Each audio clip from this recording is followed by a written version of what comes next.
Imagina un mundo donde espesas selvas ocultan templos antiguos y pirámides de piedra se elevan sobre un océano verde de follaje. Este es un mundo donde complejos jeroglíficos, en estelas antiguas, guardan la memoria de tiempos remotos. Tal es el mundo de la civilización maya, una de las culturas más enigmáticas, asombrosas e increíbles que jamás hayan existido en el planeta.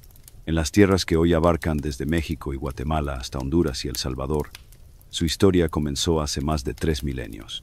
Fue entonces cuando las primeras tribus fundaron sus asentamientos en el corazón de selvas impenetrables. Y estas ciudades crecieron con el tiempo, transformándose en grandes centros de conocimiento y arte. A diferencia de los imperios con un único gobernante, los mayas no tenían un estado centralizado. Su mundo era una red de ciudades-estado independientes, cada una luchando por la grandeza y el poder. Este mundo se ha revelado a la modernidad gracias al meticuloso trabajo de los arqueólogos, a las crónicas españolas que narran los últimos días de la independencia maya, y por supuesto, a los propios mayas, que dejaron tras de sí manuscritos llenos de magia, mitos y profecías. Sus textos sagrados, como el Popol Vuh y los libros del Chilam Balam, hablan de dioses, héroes y la creación del universo, ocultando en sus líneas no solo creencias religiosas, sino también la antigua historia del pueblo. Incluso hoy, la civilización maya sigue llena de misterios. ¿Por qué abandonaron sus grandes ciudades? ¿Cómo lograron erigir templos grandiosos sin herramientas de metal? ¿Cómo crearon calendarios que predecían eclipses con una precisión asombrosa? Estas preguntas siguen cautivando las mentes de investigadores y amantes de los misterios. El mundo maya es un universo lleno de descubrimientos, leyendas y enigmas sin resolver. La historia de esta civilización abarca más de 3000 años, y para facilitar su estudio, los eruditos la dividen en 3 períodos principales: preclásico, clásico y posclásico. Estas fronteras son convencionales, pero ayudan a trazar cómo de pequeños asentamientos surgieron poderosas ciudades, cómo la ciencia, el arte y la religión alcanzaron su apogeo y cómo luego llegó un periodo de crisis y decadencia. Comencemos por el principio, por la época en que los mayas apenas comenzaban a forjar su cultura, una que en el futuro asombraría al mundo con sus logros. Los primeros asentamientos mayas surgieron alrededor de 2000 años antes de nuestra era. Eran pequeñas aldeas dispersas, en medio de densas selvas. A diferencia de las tribus nómadas, sus habitantes ya llevaban un estilo de vida sedentario, dedicándose a la agricultura. Cultivaban maíz, frijoles, calabazas, chiles y cacao. Tenían sistemas de riego desarrollados, lo que les permitía mantener la productividad de los cultivos, incluso en periodos de sequía. El maíz, nuestro conocido maíz, desempeñaba un papel clave en la vida de los mayas, no solo como principal fuente de alimento, sino también como un importante símbolo religioso. Según los mitos, fue de masa de maíz que los dioses crearon a los primeros seres humanos, dotándolos de mente y alma. La cultura maya no surgió en el aislamiento. En el mismo período, en la costa del Golfo de México, florecía la civilización olmeca, y su influencia sobre los primeros mayas fue colosal. Los olmecas fueron los primeros en Mesoamérica en desarrollar un sistema de escritura, crear un calendario y formar complejos cultos religiosos. Las investigaciones arqueológicas muestran que los mayas adoptaron y desarrollaron muchos de estos logros. En particular, el sistema de conteo, basado en un sistema vigesimal, y el uso del concepto del cero, surgió bajo la influencia olmeca. También transmitieron a los mayas nociones sobre ciclos calendáricos y prácticas rituales, incluido el culto a la serpiente emplumada, una deidad que más tarde se conocería como Kukulcán. Pero los mayas no se limitaron a copiar los logros de sus predecesores. Los perfeccionaron, creando el sistema calendárico más preciso del mundo antiguo y uno de los sistemas de escritura más complejos. Aproximadamente 1000 años antes de nuestra era, los mayas comenzaron a construir las primeras ciudades. Uno de los centros arqueológicos más antiguos de este período es Nacbé, ubicado en la actual Guatemala. Aquí, los arqueólogos han descubierto plataformas de piedra y las primeras estructuras piramidales, lo que evidencia el desarrollo de la arquitectura y la aparición de una estructura social compleja. En esta misma época se forma una clase sacerdotal que no solo realizaba rituales religiosos, sino que también se dedicaba a observaciones astronómicas, cálculos matemáticos y la administración de las comunidades. Ya entonces utilizaban tempranas inscripciones jeroglíficas, presagiando el florecimiento de la escritura en el período clásico. Con el tiempo, los asentamientos crecieron, y con ellos, la necesidad de un poder centralizado. Los jefes se convirtieron en gobernantes de pleno derecho, cuyo poder se transmitía por herencia. Comienza la formación de dinastías que gobernarían las ciudades-estado mayas durante los siglos venideros. El poder de los gobernantes no se basaba solo en la fuerza militar, sino también en la influencia religiosa. Se les consideraba un vínculo entre el mundo de los humanos y el de los dioses. En este mismo período comienzan a formarse las primeras alianzas entre ciudades, y con ellas, los primeros conflictos. Los hallazgos arqueológicos atestiguan rastros de batallas, fortificaciones alrededor de los asentamientos y la aparición de simbología relacionada con el arte militar. A pesar de esto, el período preclásico maya es un tiempo de formación, de acumulación de conocimientos, de adaptación de tradiciones prestadas y de búsqueda de un camino propio. Llega el período clásico de la civilización maya, un tiempo en que los antiguos asentamientos se transformaron en grandes ciudades-estado, los templos se alzaron hacia los cielos, y la ciencia y el arte alcanzaron alturas increíbles. Fue la edad de oro de los mayas, una época de gobernantes cuyos nombres fueron tallados en piedra y una era de logros sobresalientes. Pero al mismo tiempo, fue una época de guerras, intrigas y luchas por el poder, en la que las ciudades se levantaban, expandían su influencia y se enfrentaban en feroces conflictos. Cada gran ciudad maya era única, poseía su propia identidad y desempeñaba su propio papel en la historia. Se diferenciaban en arquitectura, ambiciones políticas e incluso en su estilo de hacer la guerra. Tikal es una leyenda entre las ciudades mayas. La poderosa ciudad Jaguar, ubicada en las selvas de Guatemala, se convirtió en el centro de la influencia política y en uno de los principales bastiones militares de la época. Se elevaba sobre el terreno circundante, sus pirámides apuntando hacia el cielo, y sus gobernantes aspiraban al control de toda la civilización. El templo principal, que se alza entre las ruinas de Tikal, era conocido como el Templo del Gran Jaguar. El jaguar era un símbolo de poder, de la noche y del inframundo. En la mitología maya, se asociaba con el dios del inframundo y era considerado el patrón de los guerreros y los reyes. El templo del Gran Jaguar fue la tumba de Hassau Chankawil I, un poderoso gobernante de Tikal, que buscaba fortalecer su influencia a través de conquistas militares.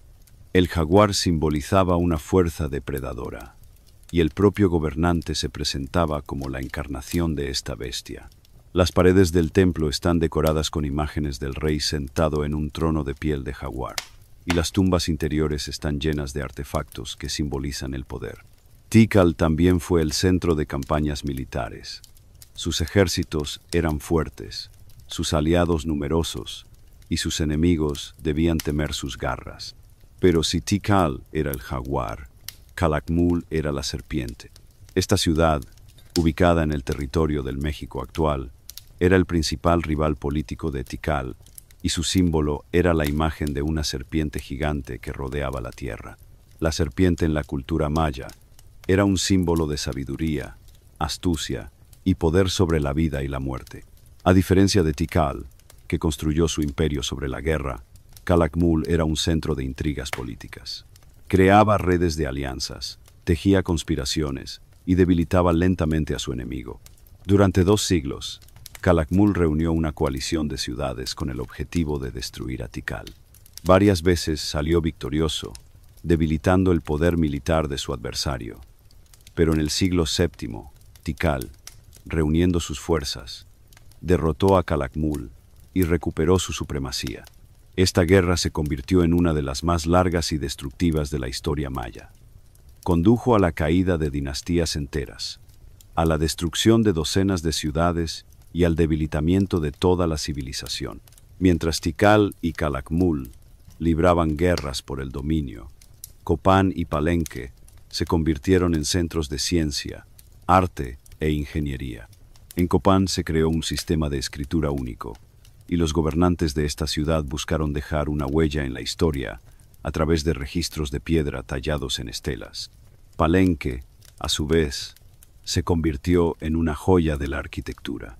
Aquí se encontraba el Templo de las Inscripciones, donde fue enterrado el Gran Pakal, un gobernante cuyo sarcófago y máscara de jade se convirtieron en algunos de los hallazgos arqueológicos más valiosos del siglo XX.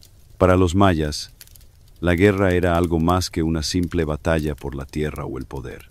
Era un ritual, un acto sagrado y una oportunidad para demostrar su valor y fortalecer el poder de los gobernantes. El guerrero era un intermediario entre este mundo y Xibalbá, el reino subterráneo de los muertos. Desde una edad temprana, los niños eran preparados para convertirse en guerreros. Se les enseñaba que la verdadera fuerza de un hombre residía en su capacidad para luchar, tomar prisioneros y sacrificarlos a los dioses.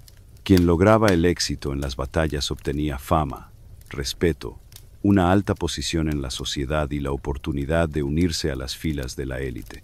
Cuantos más prisioneros traía un guerrero después de una batalla, más alto era su estatus. Los mayas no se limitaban a reunir gente para el ejército. Sus combatientes pasaban por una rigurosa selección. Solo aquellos que estaban dispuestos a dedicar sus vidas a la caza de prisioneros, a luchar sin miedo por su gobernante y a morir en nombre de los dioses podían convertirse en guerreros. A los soldados profesionales se les llamaba holcanes. Luchaban en las primeras filas, llevaban las mejores armaduras, poseían sus propios destacamentos y podían desafiar al enemigo en un combate uno a uno. El comandante supremo se llamaba Nakom. Era un estratega y táctico que dirigía todo el ejército. Desarrollaba planes de batalla, seleccionaba objetivos para las conquistas y era responsable del éxito o el fracaso. Y, finalmente, el propio gobernante a menudo lideraba personalmente a las tropas en la batalla. Era la encarnación del dios de la guerra, cuya presencia en el campo de batalla conducía a la victoria. Pero entre todos estos combatientes, un lugar especial lo ocupaban los guerreros de élite. Se destacaban entre los soldados y eran considerados mensajeros de los dioses y encarnaciones de fuerzas antiguas. Los guerreros jaguar atacaban por sorpresa, rompían las filas enemigas, secuestraban a los comandantes y desaparecían en la noche. Su método de combate era similar a la caza en la naturaleza salvaje: sigilo, paciencia, ataque repentino. Sus rostros estaban cubiertos de pintura. Rayas negras destacaban en su piel, y sus ojos brillaban a la luz de la luna. No luchaban, cazaban. Antes de abalanzarse sobre su presa, aullaban y rugían, imitando el grito del jaguar. Este rugido bestial penetraba los corazones de los enemigos, privándolos de su voluntad de resistir. Cuando atacaban, sus golpes eran precisos y rápidos. Su arma, el macuahuit con hojas de obsidiana, se asemejaba a las garras de un jaguar real. No mataban de inmediato, sino que desarmaban, rompían huesos, pero dejaban a la víctima con vida, porque su sangre debía ser ofrecida en sacrificio en la cima de la pirámide. La noche era su aliada en la batalla. Desaparecían y aparecían como sombras, escondiéndose en la selva y rodeando a los enemigos. Sabían cuándo esperar y cuándo atacar. Si los jaguares dominaban el combate cuerpo a cuerpo, los guerreros serpiente controlaban la estrategia de la guerra misma. No atacaban primero, se infiltraban en las ciudades enemigas, sembrando el caos. Aparecían entre los habitantes, susurrando palabras de traición, sobornando a los guardias, abriendo las puertas cuando sus ejércitos ya estaban cerca. No luchaban si podían ganar la batalla sin combatir. Sus armaduras eran de piel de serpiente, y de sus cuellos colgaban amuletos de oro en forma de serpiente.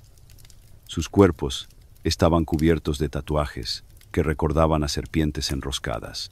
El patrón de estos guerreros era el propio Kukulcán, la serpiente emplumada, dios de la sabiduría y del poder destructivo. El arma favorita de las serpientes eran las lanzas con puntas envenenadas. Envenenaban el agua, se acercaban sigilosamente a los centinelas y asestaban golpes precisos en la garganta o el hígado. Cuando la oscuridad de la noche se desvanecía, entraban en combate los guerreros. Águila. Eran el trueno, la tormenta, la furia del propio sol. No se escondían, no esperaban, no pensaban. Barrían al enemigo con poder y rapidez. Sus armaduras estaban adornadas con plumas de águila y sus rostros pintados con oro y diseños rojos.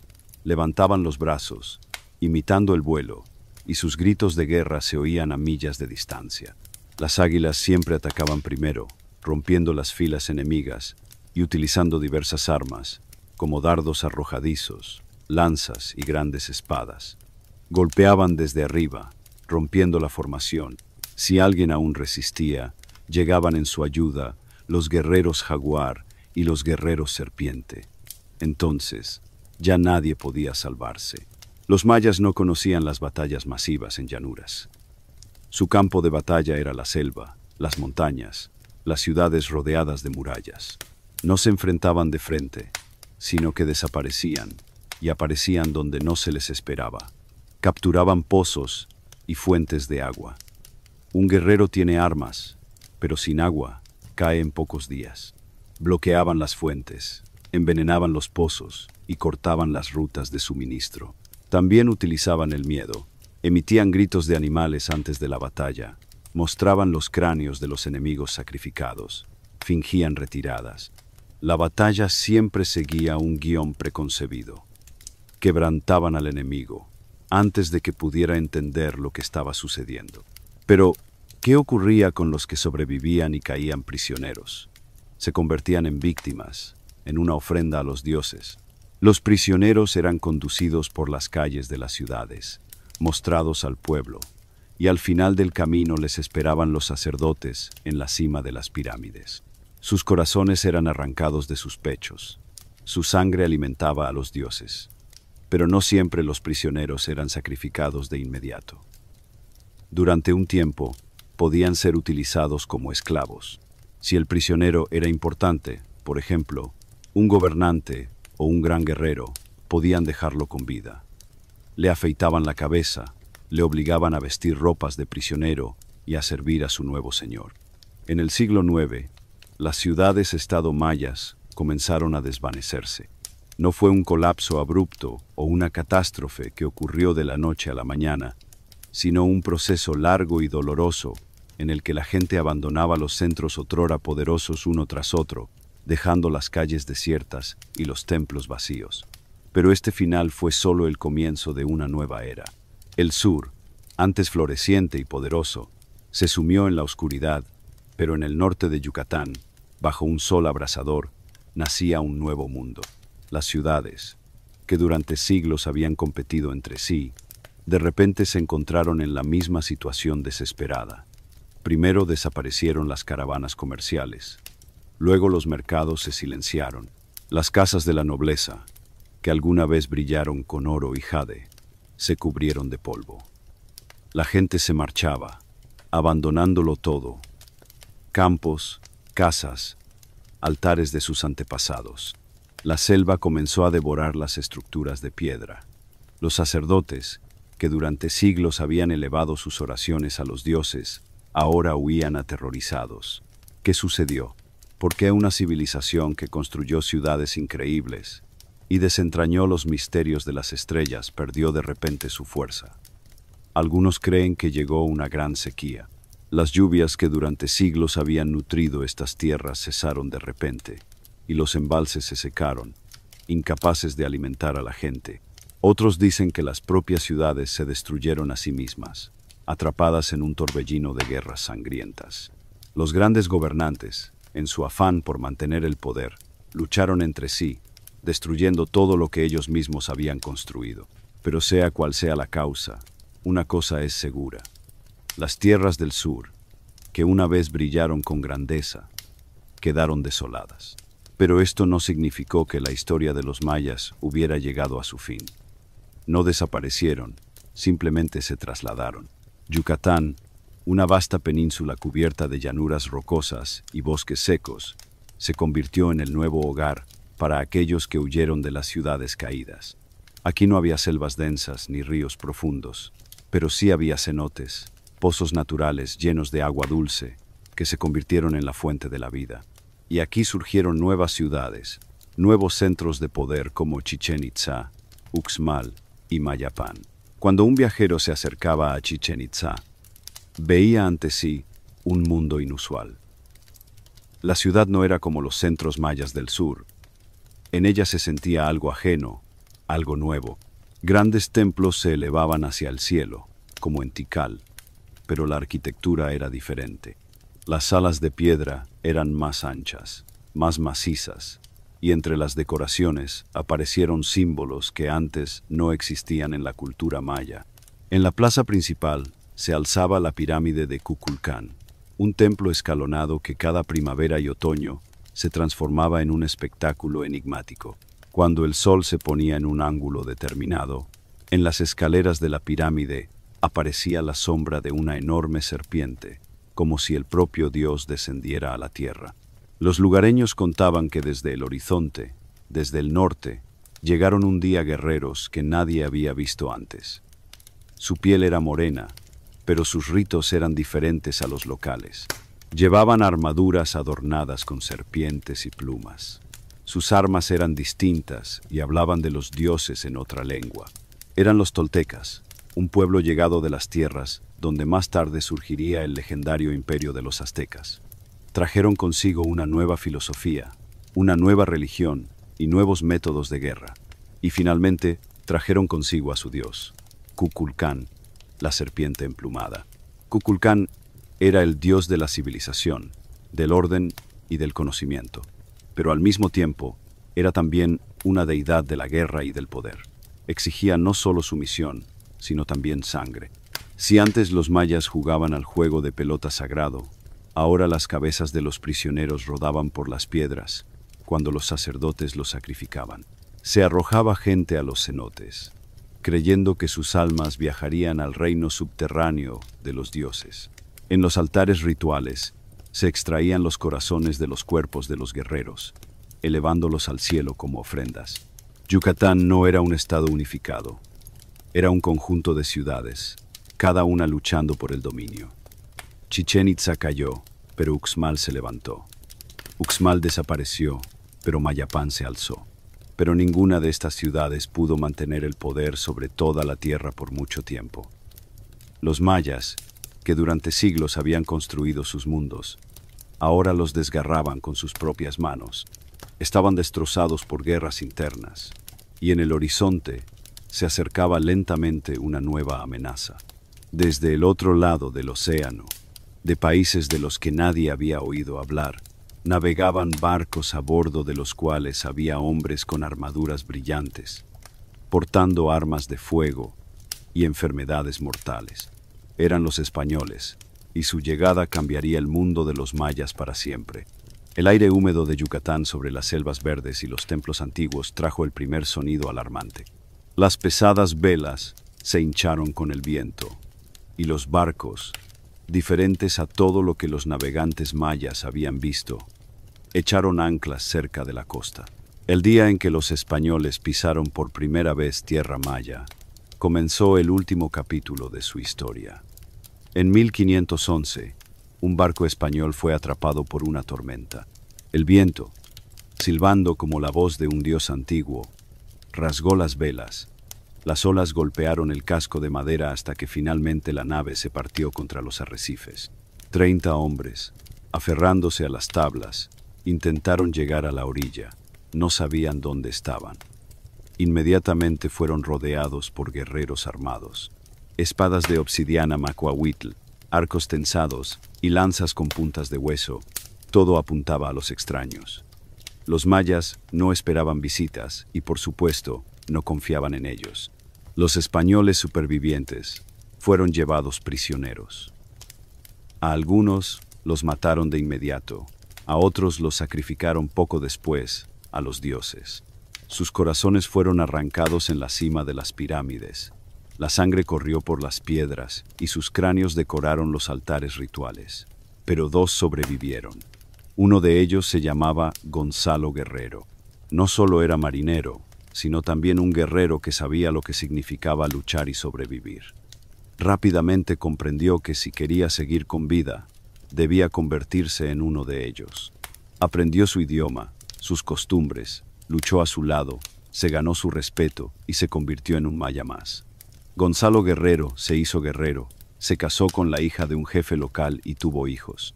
Cuando, años después, los españoles reaparecieron en las costas de Yucatán, él se quedó del lado de los mayas.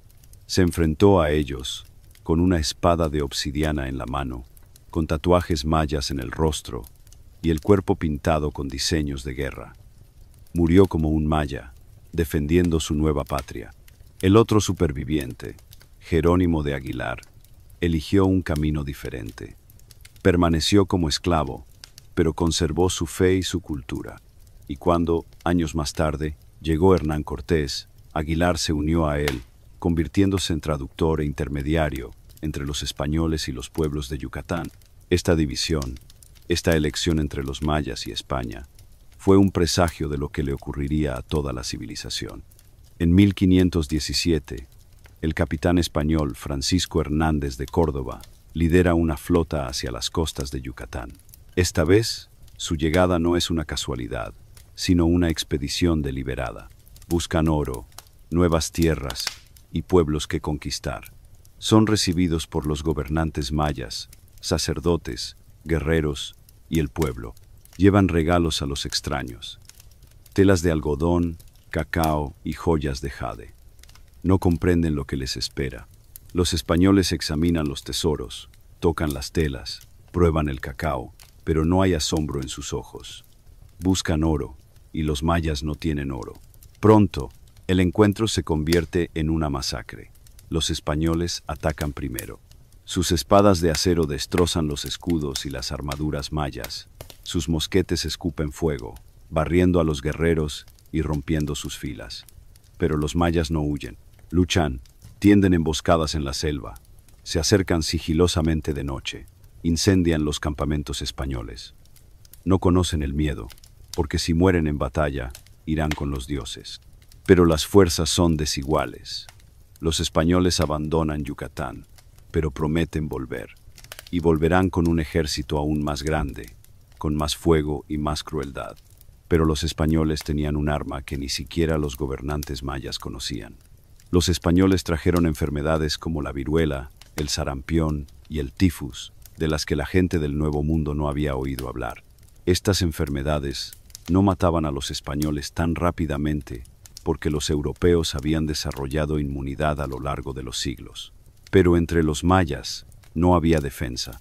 La gente moría por cientos, luego por miles, luego ciudades enteras. Rezaban a los dioses, pero no obtenían respuesta. Intentaban ofrecer más sacrificios, arrancar más corazones, pero los dioses permanecían en silencio. Las ciudades se convirtieron en cementerios. Los españoles podrían no haber luchado en absoluto. La enfermedad ya estaba haciendo todo el trabajo por ellos. Cuando los españoles ya habían pisoteado las tierras de los aztecas y los incas, y las nuevas colonias florecían sobre los huesos de civilizaciones antiguas, los mayas aún resistían. Su historia no se truncó de la noche a la mañana ni se derrumbó con la caída de una sola ciudad. Lucharon hasta el final. Sus últimas ciudades permanecieron libres, como islas de luz, en medio de la oscuridad de la conquista. Los españoles los llamaban bárbaros tercos y crueles, pero en realidad, los mayas simplemente no pensaban rendirse. No conocían un rey único, como los aztecas, ni tenían una capital cuya caída significara el fin de todo. Su civilización estaba tejida a partir de múltiples ciudades-estado, y cada una luchaba por sí misma, por su tierra y sus dioses. La conquista de Yucatán duró más de un siglo y medio. Uno tras otro, los españoles aplastaron ciudades, destruyeron templos, mataron sacerdotes, pero siempre, en algún lugar de la selva, surgía un nuevo jefe militar. En algún lugar, los sacerdotes volvían a susurrar oraciones a Kukulcán, en algún lugar, se erigían altares para sacrificios, con el fin de recuperar el favor de los dioses. Pero, al final, todas las ciudades cayeron. La que más tiempo resistió el asedio español fue Tayasal, una ciudad situada en una isla en medio del lago Petén-Itzá. Sus poderosas murallas se reflejaban en las aguas, como si la propia ciudad flotara entre dos mundos, el de los dioses antiguos y el de los conquistadores. Tayasal permaneció libre cuando todas las demás tierras mayas ya habían caído. Aquí todavía se ofrecían sacrificios a los dioses antiguos y se recordaba cómo sonaban las voces de los espíritus que habitaban en la selva. Los españoles no podían simplemente tomarla por asalto. La isla, rodeada de agua, era una fortaleza natural. El jefe de Tayasal, Canek, entendía que los españoles eran fuertes, astutos y crueles, pero también sabía que si la ciudad caía, a su pueblo le esperaba la esclavitud o la muerte. Al principio, intentó negociar, con la esperanza de poder hacer las paces con los españoles, conservar su poder y sus dioses. Esperaba poder llegar a un acuerdo, encontrar un compromiso y evitar la destrucción, pero se equivocó. En 1697, las tropas bajo el mando de Martín de Ursúa llegaron al lago. Tenían cañones, soldados y un fuego capaz de incendiar ciudades enteras. Comenzaron a construir barcos para cruzar las aguas del lago, y cuando su flota estuvo lista, se abalanzaron sobre la última ciudad de los mayas libres. Tayasal cayó entre fuego y sangre. Los españoles destruyeron los templos, quemaron los ídolos y mataron a quienes se negaron a someterse. Con la caída de Tayasal, terminó la era de la civilización maya independiente. Pero los españoles no solo destruyeron sus ciudades, sino que también arrasaron la memoria misma de los mayas. Los mayas, entre otras cosas, eran guardianes del conocimiento. Sus eruditos conocían los números, las estrellas y los movimientos de los planetas, predecían eclipses, creaban calendarios complejísimos, comprendían el concepto del cero mucho antes que los europeos. Escribían libros en los que guardaban la historia de sus pueblos, sus mitos y su ciencia. Pero cuando llegaron los españoles, estos libros se convirtieron para ellos en algo temible. El obispo español Diego de Landa declaró que los libros mayas eran creaciones diabólicas, que contenían conocimientos falsos, desagradables para el Dios cristiano. Ordenó reunir todos los códices, escritos y registros que se pudieran encontrar y quemarlos. En la plaza central del asentamiento español se encendió una enorme hoguera. Al fuego se arrojaron rollos, libros, tablillas de madera con símbolos grabados. Las llamas devoraron siglos de conocimiento. Los mayas observaban cómo moría su historia. Veían cómo su mundo desaparecía en el fuego, cómo nubes negras de humo se llevaban las palabras de sus antepasados, sus oraciones, su ciencia y su vida. Más tarde, Diego de Landa escribió en su informe: hallámosles gran número de libros de estas sus letras, y porque no tenían cosa en que no hubiese superstición y falsedades del demonio, se los quemamos todos, lo cual sintieron a maravilla y les dio mucha pena. No solo estaban apenados, estaban muertos por dentro. De los miles de libros que existían en la civilización maya, solo 4 han llegado hasta nosotros. Pero incluso entre las cenizas, la memoria no desapareció por completo. Los descendientes de los sacerdotes no podían escribir sus libros en su lengua nativa, y comenzaron a escribirlos en español, con letras latinas, pero en su propio dialecto. Así surgieron el Popol Vuh, un libro de mitos y leyendas, historias sobre la creación del mundo, dioses antiguos y héroes, y los libros del Chilam Balam, predicciones, profecías, fragmentos de historia, escritos en secreto por temor a los españoles. No podían reemplazar los libros quemados, pero conservaron la voz de un pueblo antiguo. Cuando los españoles quemaron las ciudades, derribaron los templos y declararon que sus dioses habían vencido, los mayas no dejaron de creer. Sabían que los verdaderos dioses no mueren ni desaparecen. seguían estando en la luz del sol, en el sonido de la lluvia y en el aliento del viento. Los mayas entendían que su vida estaba ligada a las deidades. Cada día, cada cosecha, cada victoria y cada derrota eran el resultado de su voluntad. Si las lluvias se retrasaban, significaba que el dios Chac estaba enojado. Si el año era próspero, significaba que Kukulcán estaba complacido. Si alguien moría, le esperaba el camino a Xibalbá, el reino subterráneo de los dioses de la muerte. En su fe no había un bien y un mal en el sentido convencional. Los dioses podían ser misericordiosos, pero también podían castigar.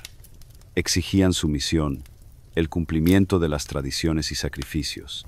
Sin esto, el mundo podría desaparecer, como desaparecieron las grandes ciudades, abandonadas por la gente y devoradas por la selva. Entre todos los dioses, Kukulcán era uno de los más grandes y venerados.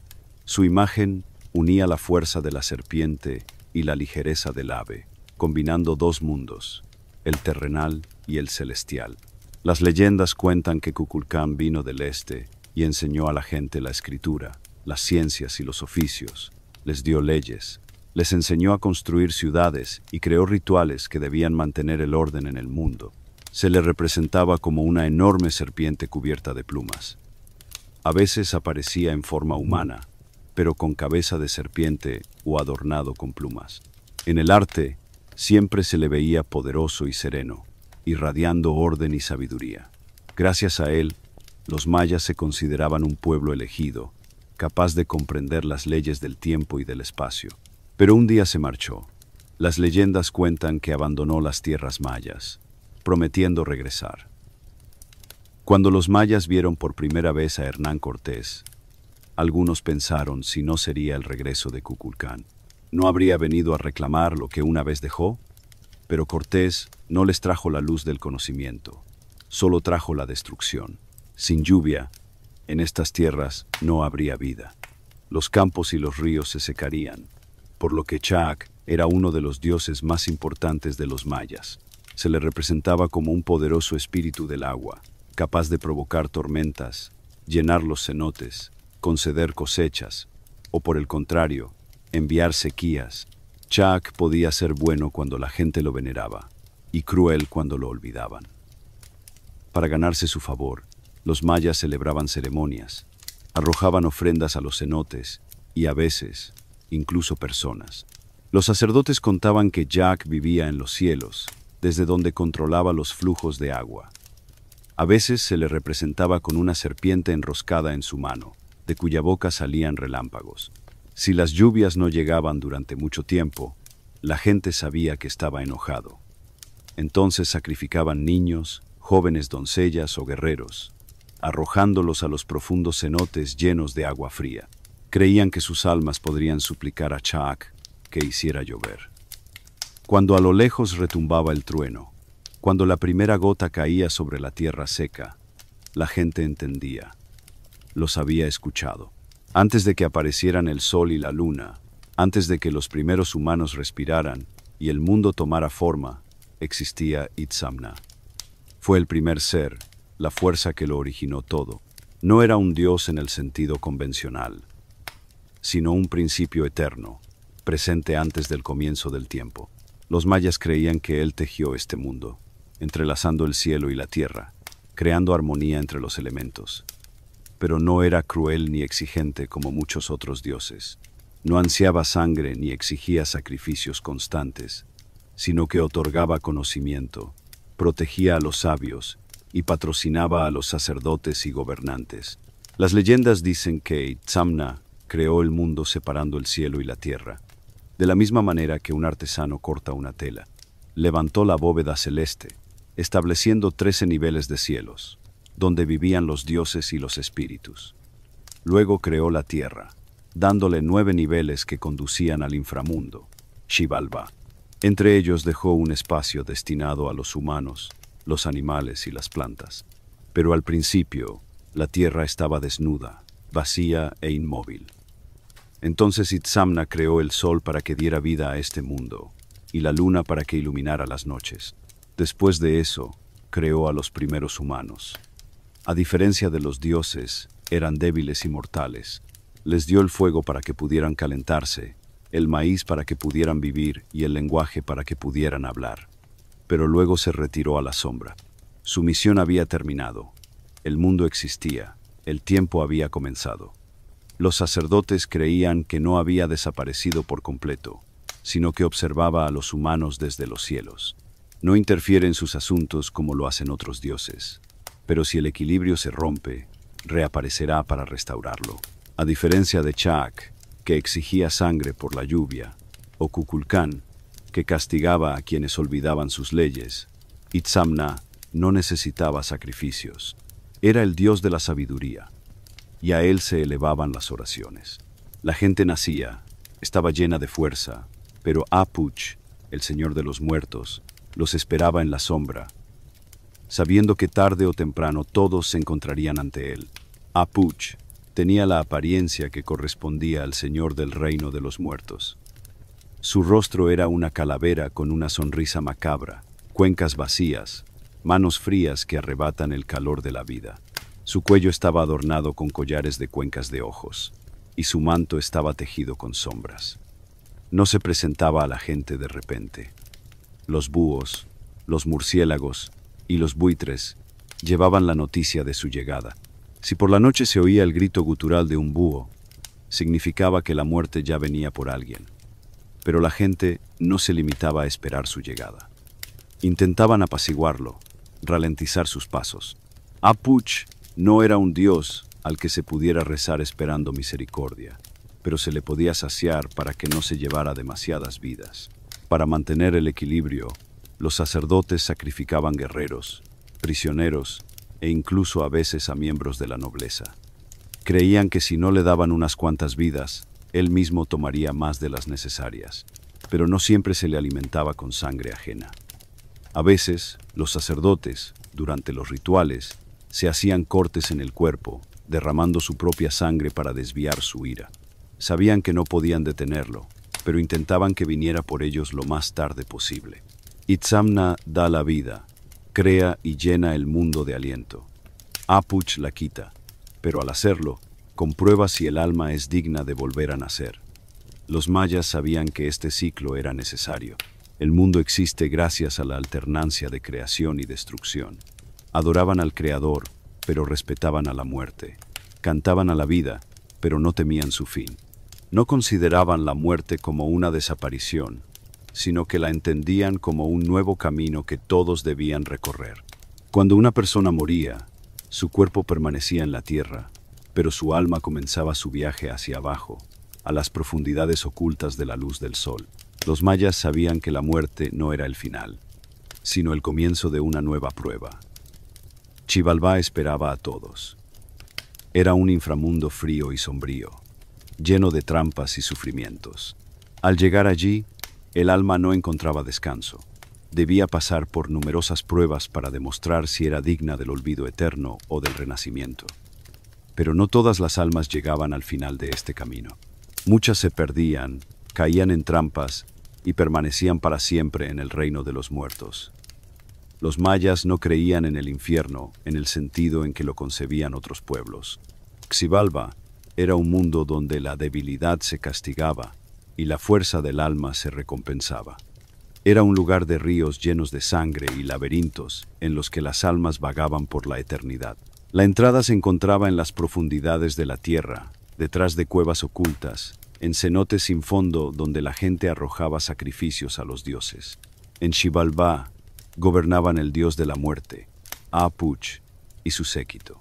No solo esperaban a los muertos, sino que los ponían a prueba, los atormentaban, los desafiaban y los obligaban a demostrar su fuerza. Tan pronto como el alma abandonaba el cuerpo, no llegaba inmediatamente a Xibalbá. Le esperaba una prueba, un juicio en el que se decidía su destino. Los mayas creían que los dioses observaban la vida de una persona, sus acciones, los sacrificios que ofrecía a los dioses. Si había sido valiente en la batalla, si había honrado a sus antepasados, si había cumplido las leyes. Pero este juicio no era simplemente una evaluación de sus actos. El alma debía atravesar 9 niveles del inframundo. donde cada prueba podía quebrantarla o enaltecerla. El camino a través del inframundo era increíblemente difícil. Los dioses de Xibalbá no dejaban ir a nadie fácilmente. Los mayas contaban que el viajero que descendía al mundo de los muertos se enfrentaba a numerosas pruebas mortales. Uno de los primeros obstáculos era un río de sangre que debía cruzar sin ahogarse en él para siempre. Más adelante le esperaban las salas de pruebas. En la sala de hielo, el viajero era presa de un frío mortal del que solo podía salvarse con la fuerza de su espíritu. En la sala de fuego, ardían llamas que quemaban a todo el que intentaba atravesarla. En la sala de los jaguares, el alma se encontraba con depredadores sedientos de sangre que se abalanzaban sobre ella desde la oscuridad. En la sala de los murciélagos, miles de criaturas capaces de desgarrarla en pedazos revoloteaban alrededor de la víctima. Cada prueba ponía a prueba la fuerza de voluntad, la resistencia y la capacidad de no ceder al miedo. Aquellos que superaban todas las pruebas demostraban su fuerza. Podían abandonar Xibalbá y renacer en un nuevo cuerpo o dirigirse a los mundos celestiales.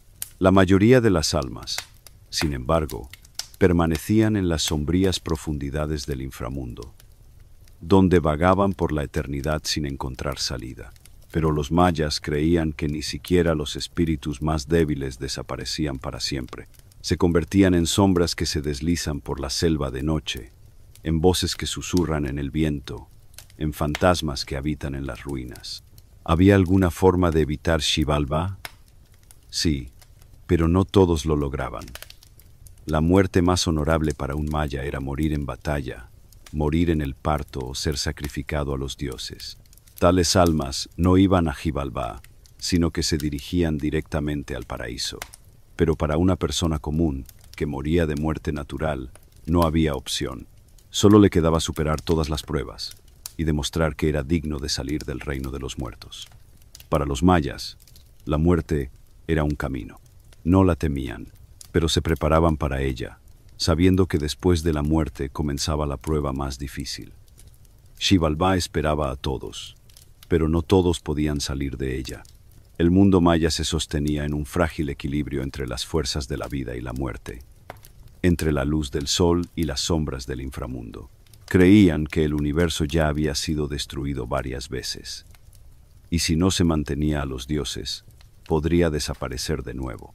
Para evitar que esto sucediera, la gente debía entregar a los dioses lo más valioso: sangre, vida y fuerza. Era un intercambio establecido desde tiempos antiguos. Los dioses dieron la vida al hombre, y el hombre debía devolver periódicamente una parte de sí mismo para que el universo continuara existiendo. Según los mayas, estos sacrificios no eran una crueldad sin sentido. Cada ritual y cada gota de sangre tenían su propósito y significado. Y a veces, para que los dioses aceptaran la ofrenda, no era necesario morir en batalla o en el altar de sacrificios. A veces bastaba con ganar un juego. Los mayas creían que la sangre era la energía y la fuerza nutritiva que los dioses necesitaban. Consideraban que al principio de los tiempos, los propios dioses habían derramado su sangre para crear el mundo, y por lo tanto, la gente debía corresponderles de la misma manera para que éste continuara existiendo. Pero no toda la sangre era igualmente valiosa. Cuanto más importante era la persona, más poder contenía su sacrificio. Los más adecuados eran los reyes, los sacerdotes y los guerreros nobles. Su sangre era pura, llena de fuerza y bendiciones. Los guerreros prisioneros eran víctimas para los dioses de la guerra. Su muerte significaba la victoria de una ciudad sobre otra. Los niños y las jóvenes doncellas se ofrecían a Chaak, el dios de la lluvia. Se creía que su sacrificio era especialmente poderoso y podía provocar la tan esperada lluvia. Pero no siempre los dioses exigían la muerte. A veces, los propios sacerdotes entregaban parte de su fuerza, perforándose la lengua, las orejas u otras partes del cuerpo, y derramando sangre que luego quemaban, enviándola como ofrenda a los dioses. Cada sacrificio era un ritual complejo, impregnado de simbolismo. Uno de los más conocidos era la extracción del corazón. Este ritual se realizaba en la cima de las pirámides para que los dioses pudieran ver a la víctima. La persona era colocada sobre la piedra de sacrificios. una losa especial con una curvatura que elevaba el pecho, facilitando el acceso al corazón. El sacerdote, armado con un cuchillo de obsidiana, abría el pecho de un movimiento rápido, extraía el corazón aún palpitante y lo elevaba al cielo. La sangre corría por los escalones de la pirámide hacia abajo, y el cuerpo era arrojado o utilizado para un festín ritual, si la víctima era un guerrero capturado. La decapitación se utilizaba como ofrenda a los dioses de la guerra y del inframundo. A la víctima se le ataban las manos, se la colocaba sobre una plataforma especial, y luego el sacerdote, de un solo golpe, le cortaba la cabeza con un hacha de obsidiana. La cabeza a menudo se exhibía en un estrado, y la sangre corría por canales especiales que conducían al altar.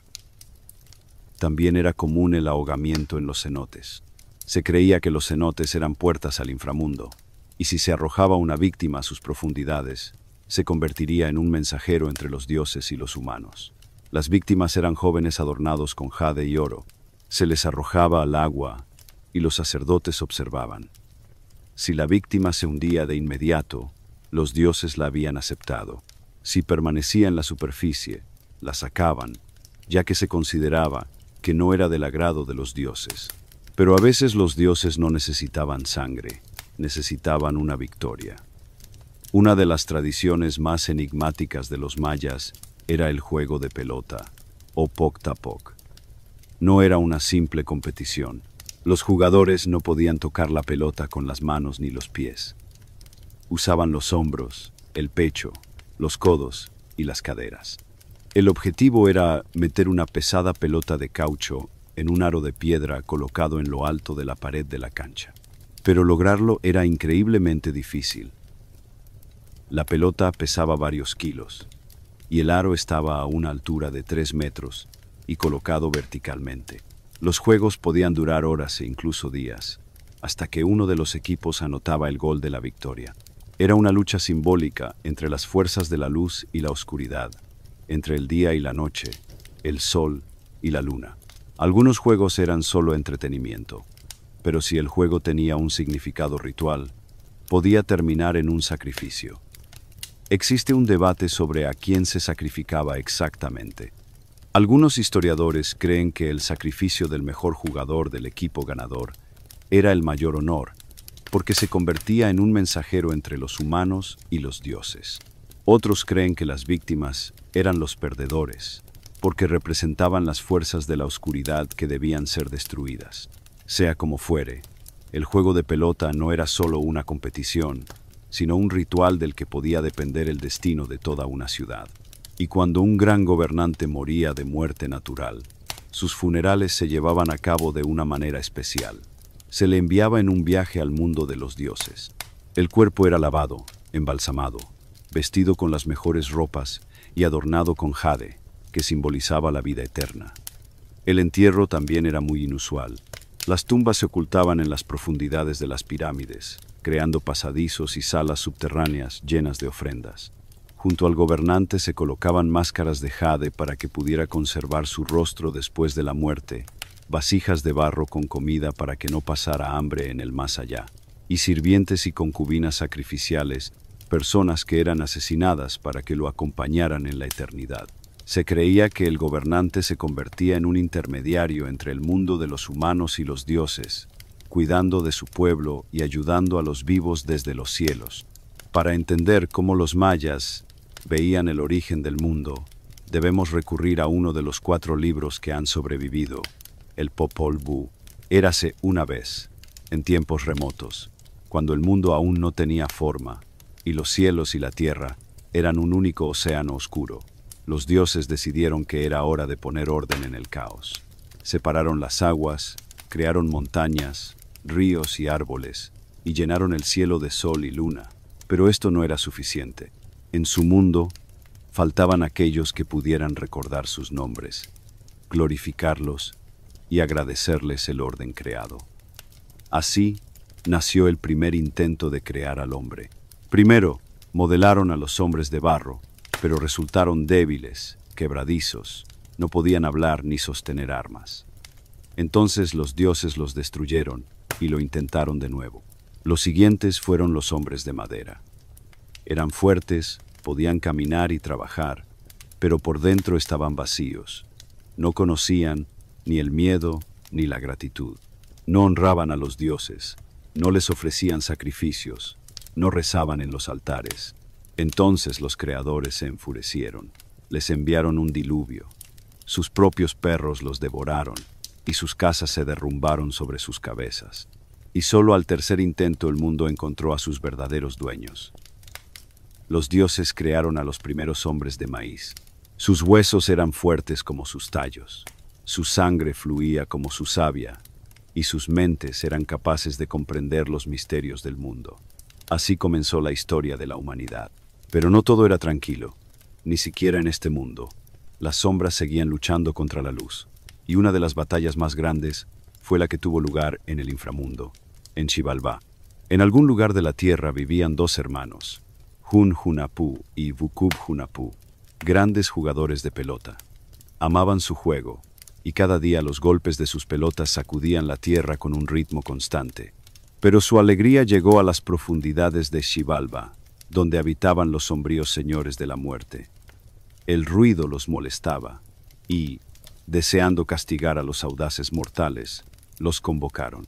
Los hermanos no pudieron negarse. Descendieron al mundo de las sombras, pero no superaron las pruebas.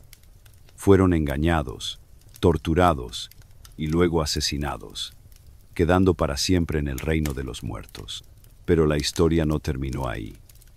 El alma de Hun-Hunapú no desapareció sin dejar rastro. Después de un tiempo, de la sombra de un gran árbol, su semilla brotó, y de ella nacieron los gemelos, Hunapú e Ixbalanque. Desde la infancia fueron extraordinarios, ágiles, inteligentes, astutos y fuertes. Cuando crecieron, el destino los llevó al juego de pelota, y los golpes de sus pelotas volvieron a perturbar el inframundo. Los señores de Xibalbá se enfurecieron de nuevo. Convocaron a los hermanos a su mundo, esperando poder engañarlos como lo hicieron una vez con su padre. Pero esta vez, todo fue diferente. Los gemelos sabían con quién trataban. No se inclinaron ante los falsos gobernantes. No creyeron a los astutos sirvientes y no cayeron en las trampas. Los enviaron a pruebas mortales, la casa del frío, donde hasta las almas se congelan, la casa del fuego, donde las llamas no dejan respirar, la casa de los tigres, donde bestias sedientas de sangre esperan a su presa. Pero sobrevivieron, superaron todas las pruebas, sin vacilar. Entonces, los señores de la muerte decidieron jugar con ellos a su propio juego, el juego de pelota. No fue solo un entretenimiento, fue un duelo a muerte. Lucharon en la oscuridad, donde la pelota era la noche misma, y los oponentes, las fuerzas de la oscuridad. Pero los dioses del inframundo no podían permitir que se fueran. Los atrajeron a una trampa, los mataron y dividieron sus cuerpos, esparciendo sus huesos por el río. Pero los héroes gemelos engañaron a la propia muerte. Se transformaron en peces, luego en ancianos capaces de hacer milagros. Regresaron a Xibalbá y comenzaron a mostrar su magia, resucitándose el uno al otro. Los señores de la muerte, asombrados, quisieron verlo por sí mismos. Ordenaron que los mataran y luego los revivieran. Pero esto era parte de un astuto plan. Cuando fueron asesinados, nadie los trajo de vuelta a la vida. Así, los dioses de la muerte fueron derrotados. Habiendo vencido a la oscuridad, los gemelos no regresaron a la tierra. Ascendieron al cielo, y los dioses los convirtieron en el sol y la luna. Ahora, cada día, cuando el sol sale por el horizonte, recuerda a la gente la gran victoria. Vencieron a la propia muerte, y mientras su luz brille en los cielos, la gente recordará su historia. Todo esto está registrado en el texto antiguo que los mayas llamaban Popol Vuh. Este texto sobrevivió al fuego, al tiempo y a la destrucción. Intentaron destruirlo, quemarlo junto con los templos, borrarlo de la faz de la tierra, pero las palabras permanecieron, transmitiéndose de boca en boca hasta que finalmente fueron escritas de nuevo. No es solo un libro, es la voz de los antepasados. Es una historia que no morirá mientras el sol y la luna continúen su eterno recorrido por los cielos. Entre los muchos enigmas relacionados con la civilización maya, uno en particular ha cautivado las mentes de la gente durante más de un siglo. Es la leyenda de las calaveras de cristal. Según las leyendas, estos artefactos albergan conocimientos antiguos, capaces de cambiar el destino de la humanidad. Se dice que, si se reúnen todas en un solo lugar, revelarán los secretos del universo, advertirán de futuras catástrofes o incluso darán la clave de la inmortalidad. Pero, ¿de dónde surgió esta historia?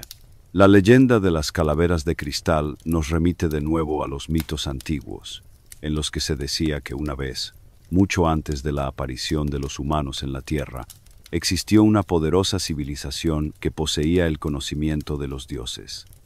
Esta civilización desapareció, pero dejó tras de sí 13 artefactos en los que se encerraban todos sus secretos.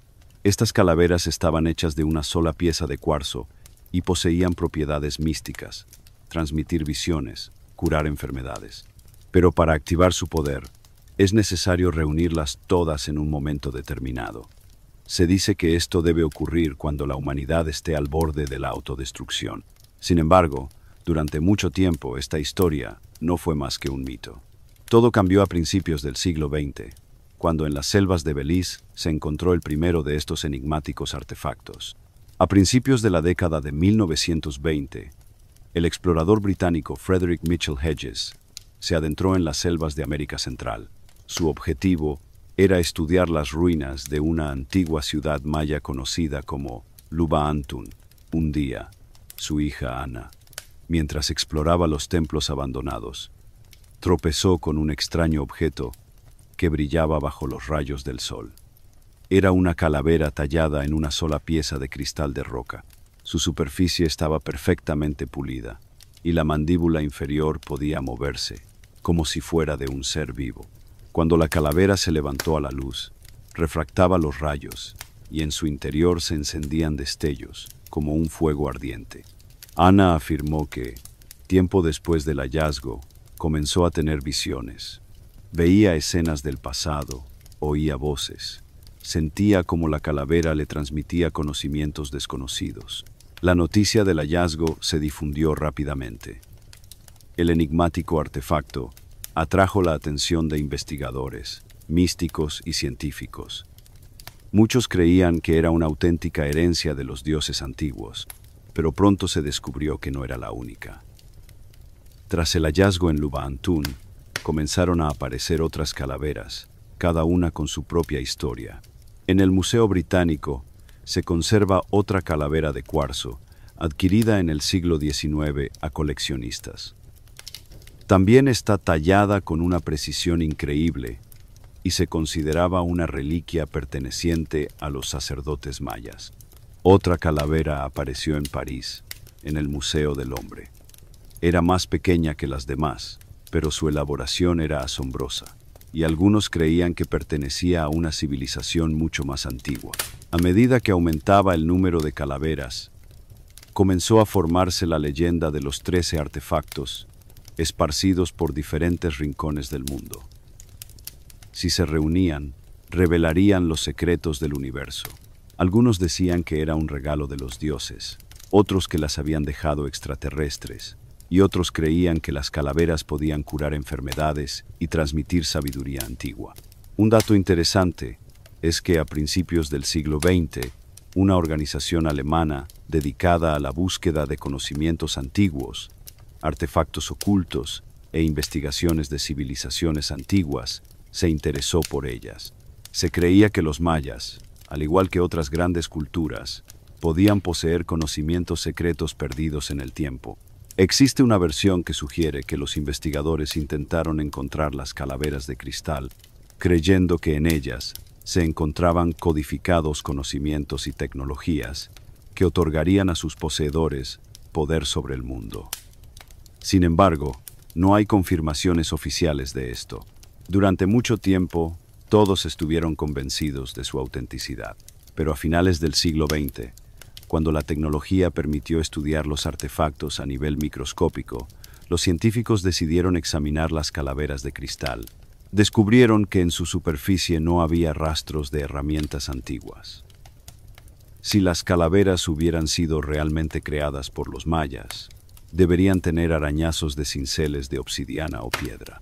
Sin embargo, en su lugar encontraron rastros de mecanizado, característicos de herramientas metálicas. El Museo Británico llevó a cabo una investigación y concluyó que su calavera fue creada, probablemente, en Francia en el siglo XIX, en una época en que los coleccionistas compraban activamente antigüedades. Más tarde, los científicos declararon que la mayoría de las calaveras de cristal conocidas son falsificaciones hechas en Europa. A pesar de las conclusiones de los científicos, la leyenda de las calaveras de cristal no ha desaparecido. Algunos afirman que las falsificaciones se crearon a imagen de auténticas calaveras antiguas que están ocultas en algún lugar. Otros creen que algunas calaveras pudieron pertenecer realmente a los mayas, pero sus originales han desaparecido o todavía se conservan en colecciones privadas. Anna Mitchell Hedges insistió hasta el final de su vida en que su calavera era auténtica y que poseía propiedades inusuales. Los mayas dejaron al mundo muchos enigmas, pero entre todas sus leyendas, una de las más majestuosas y misteriosas es la historia de Kukulcán, la gran serpiente emplumada que trajo a los hombres el conocimiento, las leyes y el orden. Según los mitos, Kukulcán llegó a los mayas desde fuera. No era solo uno de los dioses, sino un mensajero de fuerzas superiores. En las descripciones, a menudo se le representa como una serpiente gigante cubierta de plumas. Su cuerpo se retuerce en los cielos, vuela como un pájaro y al mismo tiempo es sabio como una serpiente que conoce los secretos de la tierra.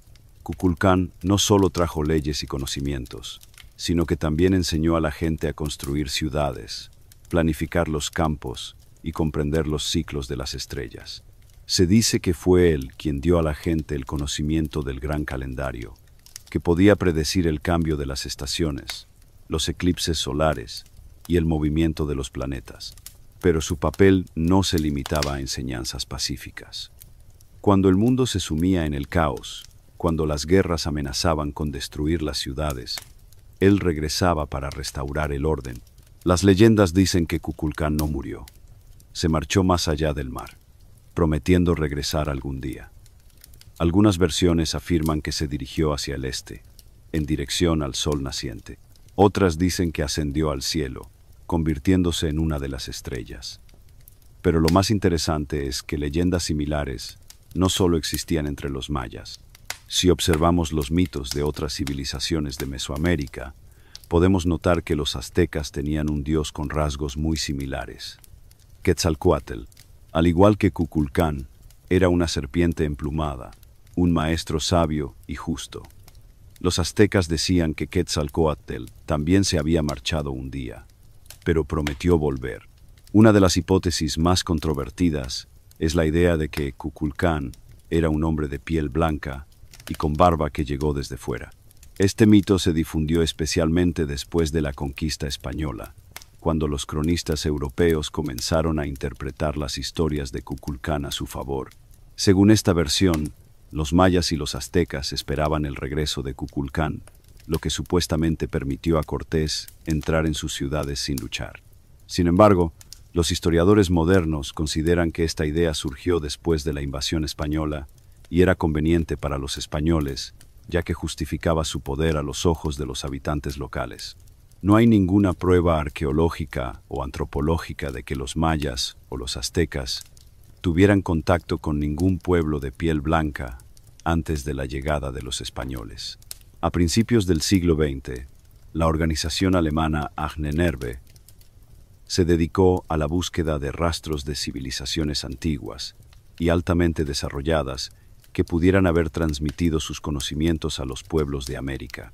Existe la versión de que los investigadores de la Ahnenerbe estudiaron los mitos de Kukulcán y Quetzalcóatl con la esperanza de encontrar pruebas de la existencia de una antigua raza de sabios o de una civilización perdida.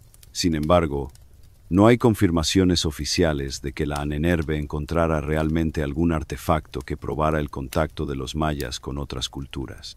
Hoy en día, La mayoría de los científicos clasifican estas teorías en el ámbito de la pseudociencia. Y ya que hablamos de los enigmas de los mayas, no podemos dejar de mencionar la predicción que se convirtió en una auténtica sensación en el mundo moderno. Durante varios años antes del 21 de diciembre de 2012, gente de todo el mundo esperaba el fin del mundo.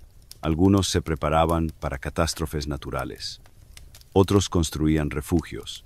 Algunos creían que nos esperaba una intervención divina y otros esperaban una colisión con el misterioso planeta Nibiru. Todos decían lo mismo. Los mayas predijeron el fin de los tiempos. Pero cuando llegó la mañana del 22 de diciembre, el sol salió tranquilamente por el horizonte. El mundo siguió en su sitio y el mito se derrumbó. Pero, ¿de dónde surgió esta idea? ¿Creían realmente los mayas que su calendario conduciría un día a la destrucción del mundo? ¿O fue solo una interpretación moderna, distorsionada por el tiempo y la fantasía de la gente? Para entenderlo, es necesario comprender cómo la antigua civilización percibía el tiempo. Para nosotros, es habitual pensar en el tiempo como una línea recta. El pasado queda atrás, el presente avanza, y el futuro es una incógnita que un día se hará realidad. Los mayas lo veían de otra manera. En su concepción, el tiempo se movía en círculo.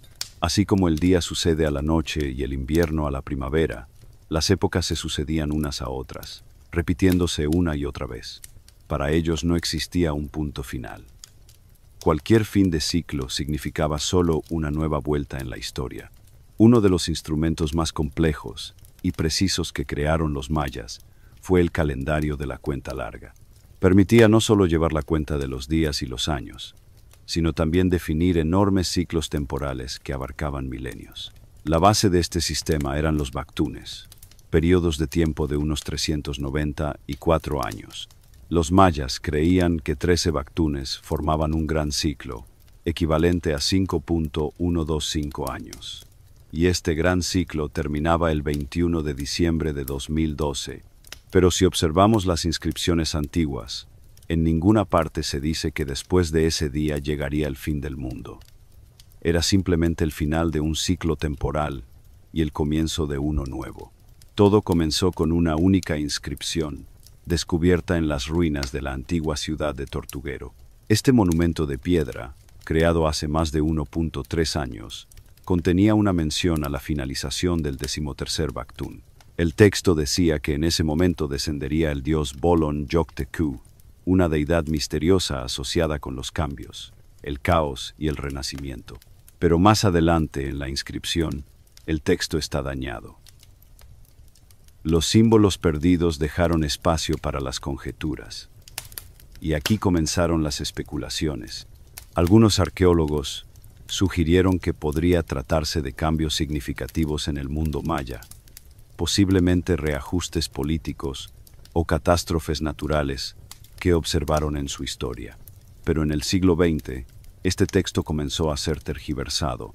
Alguien afirmó que predecían gigantescas tormentas solares. Otro hablaba de la aproximación de un asteroide. Y algunos incluso relacionaron la fecha con civilizaciones extraterrestres. La industria del entretenimiento se apoderó de esta idea, y en la década de 2000, películas y programas crearon la imagen de una antigua profecía que supuestamente predecía una catástrofe para toda la humanidad. Cuanto más se acercaba el invierno de 2012, más crecía el pánico. La gente se preparaba para el fin del mundo, algunos vendían sus propiedades, y las sectas prometían la salvación a quienes estuvieran listos para afrontar ese día correctamente. La historia conoce muchos ejemplos en los que la humanidad ha esperado una pronta desaparición. En el año 1000, muchos en Europa estaban convencidos de que el mundo estaba a punto de terminar. Los miedos modernos a la guerra nuclear, el calentamiento global y las catástrofes ecológicas han generado numerosos escenarios sombríos para el futuro. A la gente le encantan las profecías sobre el fin del mundo porque dan una sensación de importancia a lo que está sucediendo. Queremos creer que vivimos en un tiempo excepcional, que nuestro siglo es un punto de inflexión, pero si algo nos enseñan los mayas, es que el fin no existe. El tiempo se mueve en círculo, las épocas se suceden, y cualquier final es solo el comienzo de un nuevo camino.